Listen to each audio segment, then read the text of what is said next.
তারাই তো মনে করেছিল তারা একেবারে রাষ্ট্র ক্ষমতায় চলে গেছে। তারা আমি তো দেখি এই কয়টা ভোট পাইলো কিভাবে, এটাই আমার কাছে আশ্চর্যের ব্যাপার। সুতরাং জনাব রহিন হোসেন প্রিন্স, বিরোধী দলের তরফ থেকে নির্বাচনে যে অভিযোগ করা হলো, এজেন্টদের বের করে দেওয়ার অভিযোগ করা হলো, জাল ভোটের অভিযোগ করা হলো, এই অভিযোগগুলো ভবিষ্যতে বিরোধী দলকে নির্বাচনে অংশগ্রহণের ক্ষেত্রে আগ্রহ কমাবে কিনা, সেই সঙ্গে সংসদ এবং নির্বাচন দুই ক্ষেত্রেই বিরোধী দলের কেন আস্থার সংকট? আপনাকে ধন্যবাদ। দেখেন এখানে কতগুলো কি বলে, আমরা যদি প্রশ্নের উত্তর খুঁজতে চাই তাহলে অনেক সময় হিসাব করতে হয় যে কোন সময়, কোন স্থানে, কোন প্রেক্ষিতে, এটা একটা বিবেচনা করতে হয়। আর একটা হচ্ছে আপনি যখন অভিযোগের কথা দিয়েই শুরু করছেন, কারা অভিযোগ করছে, তা সেটা যদি বিবেচনা করেন, আমি অভিযোগের কথাটাই যদি বলি, একটা তো স্বাধীনতা বিরোধী শক্তির কথা বলছেন যে তাদের অভিযোগ, এবং অভিযোগটা এমন দিনে তারা করছে যেদিন তারাই তো মনে করেছিল তারা একেবারে রাষ্ট্র ক্ষমতায় চলে গেছে, এবং তারা মনে করেছিল যে অন্তর্বর্তীকালীন সরকারের সময়, হ্যাঁ ছিলই, ডিফ্যাক্টো তারা এক ধরনের ক্ষমতায় তো ছিল, তাতে মুক্তিযুদ্ধকেই নাকচ করে কিছু করতে পারে কিনা একটু তারা এগিয়েছিল। একটু এগোনো মানে আগে দেখবেন যে মুক্তি যোদ্ধার সংজ্ঞায় বলতে যে কারা যুদ্ধের বিরোধিতা করেছিল, সেটা বলতে যে জামাত ইসলামের নাম আগে ছিল, আমি যদি তত্ত্বে ভুল না করি। অন্তর্বর্তীকালীন সরকারের ওটা তো আর বাদ দিতে পারে নাই, কারণ বাদ দিলে তো খবর ছিল আর কি, তো এই জন্য নামটা 2 নম্বরে নিয়ে আসছিল। তা হয়তো তারা ভেবেছিল যে এইবার কোনোভাবে এটাকে বাতিল করতে পারে কিনা, কিন্তু আজকের সংসদে তো বাতিল করে নাই, ওনারা হয়তো নাটকীয় ওয়াকআউটে, জামায়াতের আপত্তি ছিল। আপত্তি তো এটা একেবারে আলোচনার অগ্রহণযোগ্য, আমি যেটা তথাকথিত নাটকীয় করলো কি বলে বর্জন। তাই আমি বলছি যে এইরকম একটা সময়, সুতরাং তাদের একটা মন মেজাজ মর্জিজা ছিল, সেইখানে আপনার উপনির্বাচনে তো শোচনীয় পরাজয়টাই খুবই স্বাভাবিক ছিল। বরঞ্চ তারা আমি তো দেখি এই কয়টা ভোট পাইলো কিভাবে, এটাই আমার কাছে আশ্চর্যের ব্যাপার। সুতরাং তাদের এই অভিযোগ আজকের প্রেক্ষাপটে, তাদের অন্য যে ক্রোধ, তার হয়তো এক ধরনের বহিঃপ্রকাশের জন্য এই কথাগুলো বলতে পেরেছে, সুতরাং সেইটাকে আমি খুব গুরুত্বপূর্ণ দেখি না।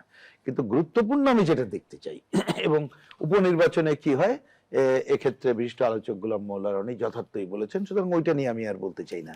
কিন্তু আমার পয়েন্ট, আপনি যে শেষে আমাকে প্রশ্ন করার সময় বললেন যে নির্বাচনের আগ্রহ অন্যান্য দল ভবিষ্যতে কি করবে, আমি সেটা একটা জেনারেল ছোট্ট কথা বলি। দেখেন এইবার আপনি চলে আসেন যে নির্বাচনটা হয়ে গেল, আমরা কিন্তু এই টেবিলে এবং অনেকদিন ধরে বলছিলাম যে বাস্তবতায় যা আছে তাতে একটা ন্যূনতম গ্রহণযোগ্য নির্বাচন চাই, শব্দটা কিন্তু বারবার বলেছে, আমি তো অনেকদিন ধরে বলেছিলাম।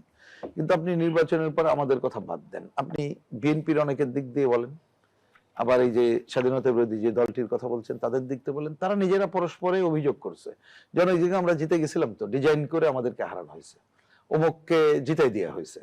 তাহলে এই প্রশ্নগুলো কিন্তু নির্বাচনের ফলাফলকে নিয়ে তারাই বলছে।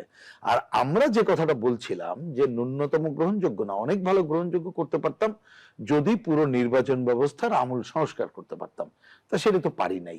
বরঞ্চ আমি বলবো যে এইবারের যে পার্টটা গেল, এবং আজকের এই মধ্য দিয়ে তো 300 আসন কমপ্লিট হলো, 2টা বাদ ছিল।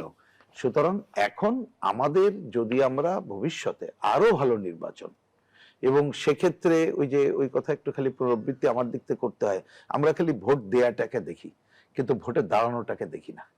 সুতরাং ভোট দেওয়া এবং ভোটে দাঁড়ানোর সমসুযোগ, এবং মানুষের চিন্তা চেতনার মান উন্নত করা, যাতে করে ভয় ভীতিতে বা কোনো কিছুর বদৌলতে, মানে নিজের লোভে সে কিছু একটা করছে সেইটা যাতে না হয়, ওই ধরনের একটা জায়গায় যাওয়ার জন্য পুরো নির্বাচন ব্যবস্থার একটা আমূল সংস্কারের কাজটা করা দরকার, আলাপ আলোচনা শুরু করা দরকার, এবং সেইটাই শুরু করাটাই আমার কাছে মনে হয় এটা প্রধান কাজ।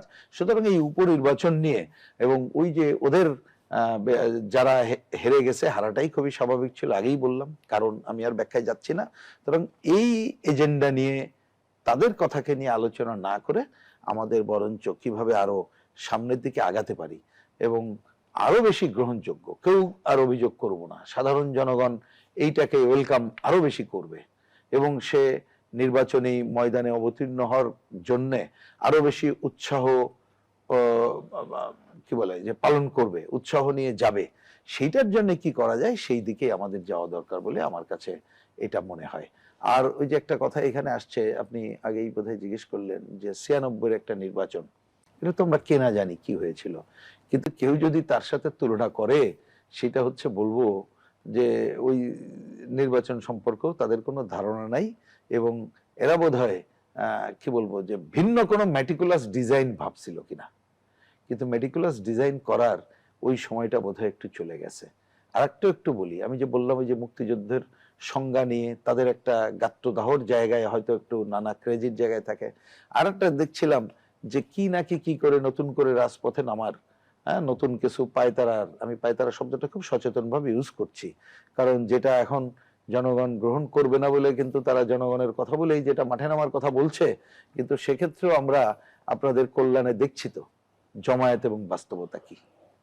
কারণ এই জমায়েত বাস্তবতা, জমায়েত অনেক সময় আমাদেরও কম হয়, সেটা অন্য আলোচনা, কিন্তু তারা যে একটা ব্যাপক সাধারণ মানুষের জনসমর্থন একসময় পেয়েছিল, এবং আজকে কিন্তু মানুষের মুখে মুখে হচ্ছে যে অনেক জনসমর্থন ছিল, যে মানুষ প্রতারিত হয়ে এই জায়গায় গিয়েছিল। তা আমার ধারণা এই প্রতারণার সময় তাদের আপাতত শেষ হয়ে গেছে। ভবিষ্যতে কি হবে আমি সেটা বলতে চাই না। সুতরাং সেই মনোকষ্ট থেকে নানা ধরনের কথাবার্তা তারা সামনে আনতে পারে বলেই আমার কাছে মনে হয়, এবং সেটারই প্রতিফলন আমি দেখি।